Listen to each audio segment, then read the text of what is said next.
ज्या ज्या सिंगल पोरांना आता स्वयंपाक बनवायला येतोय ना, त्यांचीच लग्न ठरतायत. तुम्हाला वाटत असेल की मुली बोलत असतील की जर आम्हाला स्वयंपाक येतो तर मुलांना पण आला पाहिजे, म्हणून नाही या. आजकालच्या मुलींना स्वयंपाक येत नाही. पहिल्याच्या टाइमला पुरुषांना टेन्शन असायचं की मी कामावर गेलो तर मला डबा कोण करून देणार.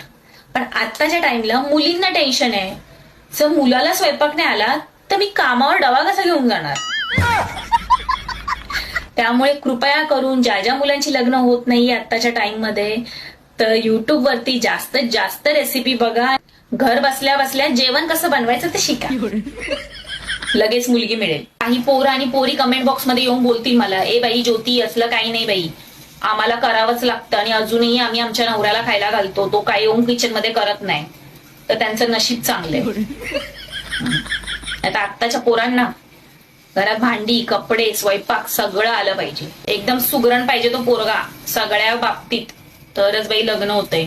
नुसतं पॅकेज बघून पण आजकाल पोरी नाही सिलेक्ट करत आहेत, कारण बोलतायत आम्हाला पण तेवढंच पॅकेज आहे, तुझ्याकडे काय असं स्पेशल आहे. लय पोरांचे हाल आहेत. पुरणपोळी पासून चोख बनवतायत पोरं तूप बीप घालून, तेव्हा कुठे सिलेक्शन होतंय.